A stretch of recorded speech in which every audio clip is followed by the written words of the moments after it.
दर्शकों नमस्कार। मैं सुजय प्रकाश उपाध्याय हूँ, एक ज्योतिषी।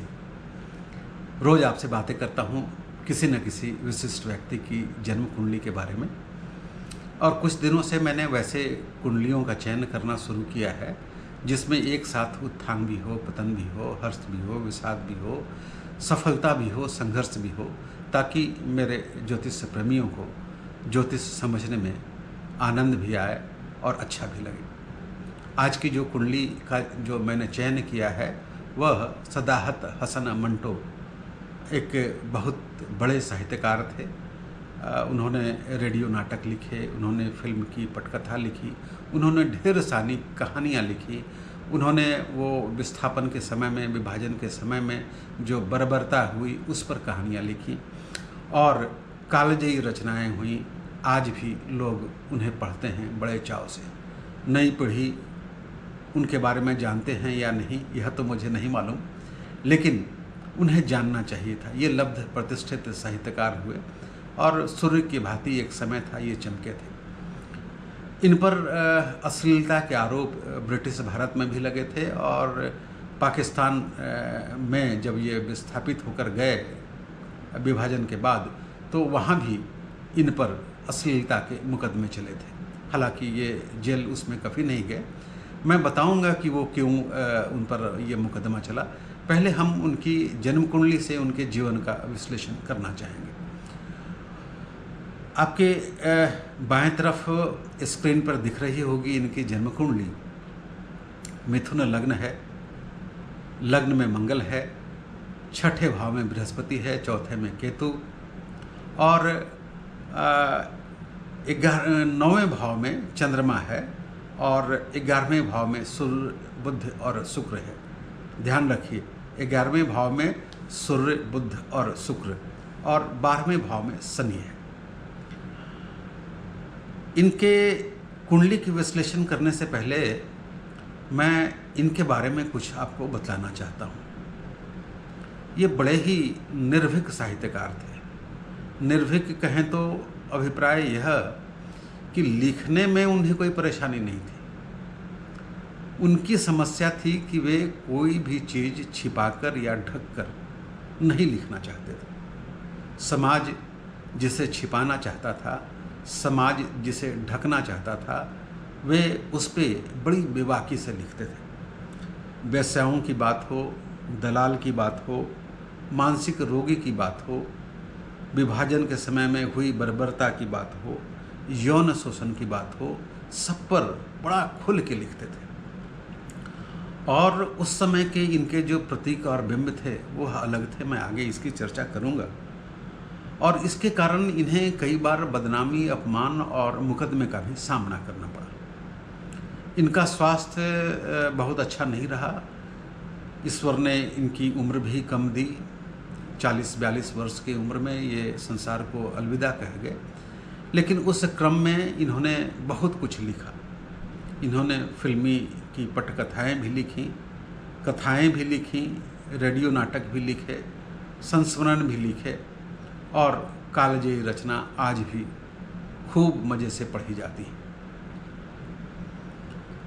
इनकी कुंडली में पहले कुछ वैसी बातें जो इन्हें संघर्ष, स्वास्थ्य और बदनामी दे गई, उसकी चर्चा पहले करते हैं। देखिए, इनका जो 9वें भाव में कुंभ राशि में चंद्रमा शतभिषा नक्षत्र में बैठा है, जिसका स्वामी राहु होता है। और जब कभी भी मैंने देखा है कि चंद्रमा राहु के नक्षत्र में, चाहे वह स्वाति हो, चाहे वह शतभिषा हो, चाहे वह आद्रा हो, बैठ जाए और राहु से संबंध स्थापित कर ले, तो व्यक्ति अल्कोहल और शराब का सेवन बहुत मात्रा में करता है, जिससे उसका स्वास्थ्य प्रतिकूल ढंग से प्रभावित होता है। इनके जीवन में भी वैसा ही हुआ और इतना हुआ कि किडनी की समस्या से ग्रस्त हुए और अंततः मृत्यु भी उसी कारण से हुई। इनका छठा भाव भी इस बात को संपुष्ट करता है। आप सब जानते हैं कि छठा भाव रोग का भाव है, मुकदमा का भाव है, कानून का भाव है। और वहाँ देखिए बकरी बृहस्पति है। और केवल बकरी बृहस्पति नहीं, यह बृहस्पति नवमांश में जाकर नीच का हो गया है। अष्टमेश शनि इनका 12वें भाव में है, वह नवमेश भी है, जिसके कारण इन्हें विस्थापन का दंश झेलना पड़ा। ये विभाजन के बाद पाकिस्तान चले गए थे। इनकी कुंडली में जो छठे भाव का स्वामी लग्न में है, जब कभी भी छठे भाव, 8वें भाव व 12वें भाव का स्वामी लग्न में जाता है तो इसे बहुत अच्छा नहीं माना जाता। मंगल लग्न में अभिव्यक्ति का साहस तो देता है, वह दुस्साहसी बनाता है, लेकिन स्वास्थ्य संबंधी पीड़ा भी देता है। इनके साथ भी ऐसा ही कुछ हुआ। ये स्वास्थ्य से हमेशा पीड़ित रहे, ये अवसाद में रहे, ये इनकी किडनी खराब हुई और शुरुआती दिनों में भी इन्हें तपेदिक हो गया था। जब ये मुस्लिम यूनिवर्सिटी में पढ़ने गए थे, अलीगढ़ मुस्लिम यूनिवर्सिटी में, तो तपेदिक के कारण, टीबी के कारण ये अपनी पढ़ाई पूरी नहीं कर सके थे। आइए इनकी अच्छी बातों पर हम ध्यान दें कि इनकी कुंडली में अच्छी अच्छी बातें कौन सी हैं। ध्यान रखिए, ब्राह्मीर के पुत्र पृथ्यसु ने अपनी पुस्तक होरा शास्त्र में लिखा है कि सूर्य, बुध और शुक्र कहीं भी बैठ जाएं एक साथ तो एक जीनियस का जन्म होता है, एक विलक्षण व्यक्ति के स्वामी का जन्म होता है। और यहाँ देखिए 11वें भाव में क्या है, उच्च का सूर्य है, बुध है और शुक्र है। मजे की बात यह कि बुध भी वर्गोत्तम है, वह भी उच्च जैसा ही फल कर रहा है। वह नवमांश में वह मेष राशि का है और लग्न में भी मेष राशि का है। तो उच्च का सूर्य, वर्गोत्तम बुध और शुक्र जो यौन बातों के लिए प्रतिनिधित्व करता है, वह अभिव्यक्ति में इनके कुछ उस तरह की बातें यौन से संबंधित, सेक्स से संबंधित इन्होंने उस तरह की बातें लिखी और वह यहाँ से दृष्टिगोचर होता है। तो एक विलक्षण व्यक्ति ने जन्म लिया जिसने बातें लिखी, कुछ लोगों को वह कटु लगी, निर्भीकता से लिखी और ऐसा लिखा जैसे नंगा सच सामने आ गया हो। मैं आपको यह बताना चाहता हूँ कि इन्होंने पौर्ण साहित्य नहीं लिखा, इन्होंने अश्लील साहित्य नहीं लिखा, भले ही बदनामी इनको अश्लील साहित्य के लिए। मैं आपको एक उदाहरण देना चाहता हूँ। एक कहानी है इनकी,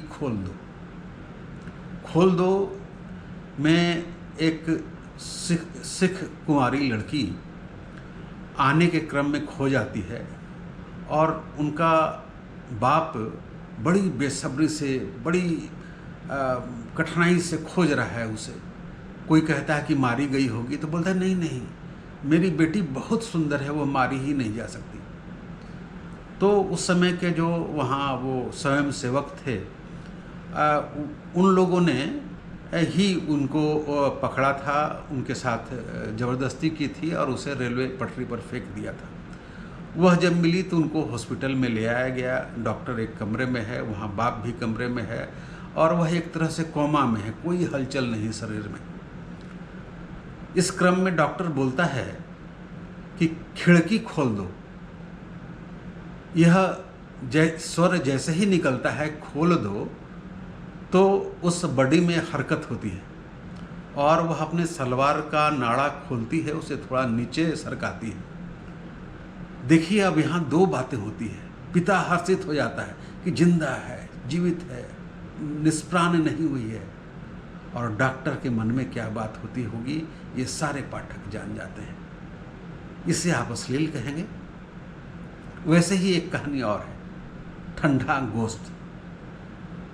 एक सिख उस विभाजन के दौरान ही एक भीषण कांड करके, जो उसकी प्रेमिका को नहीं मालूम है, करके अपनी प्रेमिका के पास पहुंचता है और यौन संबंध बनाने की कोशिश करता है। वह सब कुछ कर लेता है, फोर प्ले के जितने भी साधन हैं सब कुछ कर लेता है। उसकी प्रेमिका तो यहाँ तक कह देती है, देखिए कहने का ढंग, कि कितने पत्ते फेंटोगे, पत्ते तो फेंट चुके, अब पत्ता फेंको, मतलब वह उसका मन कहीं और है। वह लाख प्रयास करने के बाद भी यौन प्रक्रिया के लिए तैयार नहीं हो पाता, उत्तेजित नहीं हो पाता। उसके मन में बातें कुछ और चल रही है। उसके प्रेमिका समझती है कि इसका संबंध किसी और लड़की से है, तो वह गुस्से में आती है, पूछती है बात क्या है, बात बताओ। और इतने क्रोधित हो जाती है कि उसका जो उन लोगों का कटार जो होता है उसे निकाल कर उसने उसको वार कर दिया उस पर और कहा कि बताओ क्या बात है। तब वह बताता है कि एक घर में वह घुसा था, उसमें 5 लोगों की उसने हत्या कर दी और एक बहुत सुंदर लड़की है उसे लेकर वह झाड़ी में गया। लेकिन कुछ करने को उद्यत जैसे ही हुआ, उसे पता चला वह बिल्कुल ठंडी हो गई थी और मर चुकी थी। ऐसा अपराध बोध उसके मस्तिष्क में है जिसके कारण वह बाकी कुछ कर ही नहीं रहा है। वह उसी वृत्त पे, उसी सर्किल पे लगातार अनवरत घूम रहा है। दूसरी जगह उसकी बात जा ही नहीं पा रही। आप इसे अश्लीलता कहेंगे। संभवतः इसी कारण से किसी भी कोर्ट ने उन्हें जेल जाने का दंड नहीं दिया। अश्लीलता रोंगटे खड़ा कर देती है। अश्लीलता पाठक को ठंडा गोश्त पढ़ते पढ़ते पाठक भी बिल्कुल ठंडा काठ मार जाता है, उसे द्रवित हो जाता है, आंसू निकल जाते हैं। तो जहाँ समग्रता से इसकी ज़रूरत थी उन्होंने वैसा लिखा, उन्होंने अश्लील नहीं लिखा। इसी तरह से एक कहानी इनकी बू है। लगभग बहुत सारी कहानियों में इस तरह की बातें हैं और सब जबरन घुसाई हुई बात नहीं है। वह पौर्ण नहीं है, वह साहित्य है, पूरा साहित्य। और इसीलिए वह आज के दिन भी कालजयी है। इनकी कुंडली में आप महाभाग्य योग भी देखिए। महाभाग्य योग कब होता है? जब लग्न विषम राशि में हो, इनका मिथुन, चंद्रमा विषम राशि में हो, इनका कुंभ, सूर्य विषम राशि में हो, इनका मेष, और दिन का जन्म हो, तो पुरुष के लिए यह महाभाग्य होता है। इन्हें बाकी कुछ मिला हो या न मिला हो, भाग्य ने इन्हें बहुत लोकप्रिय बनाया। इनका साहित्य ऐसा हुआ कि यह साहित्य से, अपनी कथाओं से अजर अमर हो गए। यह सूर्य, बुध और शुक्र में भी दिखता है। सूर्य उच्च का, बुध भी उच्च जैसा फल, क्योंकि वह वर्गोत्तम है। और धर्म कर्माधिपति योग भी इनकी कुंडली में बन रहा है। देखिए कैसे। इनका जो 9वें भाव का स्वामी है वह है शनि, और 10वें भाव का जो स्वामी है वह है बृहस्पति। दोनों समसप्तक दृष्टि से देख रहे हैं। यद्यपि 6ठे और 12वें का संबंध जरूर है, लेकिन धर्म कर्माधिपति योग तो बन ही रहा है।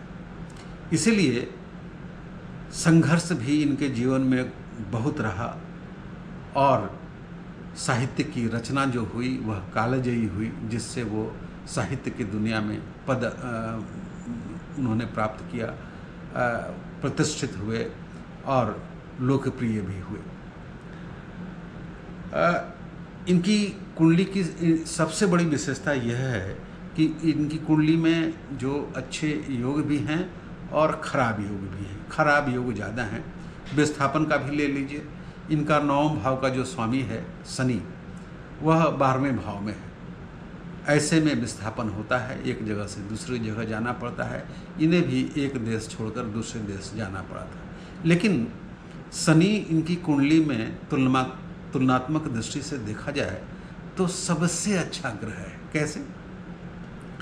एक तो मूल त्रिकोण राशि उसकी 9वें भाव में है, और जब भी कोई ग्रह के 2 भाव में के स्वामी होते हैं तो मूल त्रिकोण का फल मिलता है। इनका शनि का मूल त्रिकोण 9वें भाव में है, नवमांश में वह स्वग्रही है। इसलिए शनि की महादशा में ही जितने भी अच्छे लेखन हुए। इनके एक गुरु थे अलिग साहब, उन्होंने इन्हें फ्रांसीसी और रूसी पढ़ने के लिए प्रेरित किया था, अनुवाद करने के लिए प्रेरित किया था, और साहित्य की दुनिया उनकी 1933 से ही शुरू हुई और इसी समय शनि की महादशा शुरू हुई थी। शनि में जब बुध आया तो इन्होंने कालजयी रचनाएं लिखी। ये सारे रचनाएं जिनकी चर्चा मैंने की, वो चाहे बू हो या ठंडा गोश्त हो या खोल दो हो, ये सारी की सारी रचनाएं इनकी उन्हीं काल में आई। और इनका जो चंद्रमा और राहु है, यह नवमांश में 12वें भाव में है और इसने इन्हें शराब की लत लगाई और अंततः यह उसी से पीड़ित होकर पाकिस्तान में संसार को अलविदा कहेगा। मैं ऐसे ही कुंडलियों का विश्लेषण करूंगा जिसमें सफलता हो, असफलता हो, सुख हो, दुख हो, हर्ष हो, विषाद हो, विरोध हो, सम्मान हो, अपमान हो, ताकि सभी बातों से हमारे पाठकगण, हमारे दर्शक, हमारे ज्योतिष के जिज्ञासु, हमारे ज्योतिष प्रेमी इसका लाभ उठा सकें। नमस्कार, आपको प्रणाम। मेरे चैनल को हो सके तो लाइक कीजिए, सब्सक्राइब कीजिए और अपना प्यार बांटते रहिए। नमस्ते, धन्यवाद।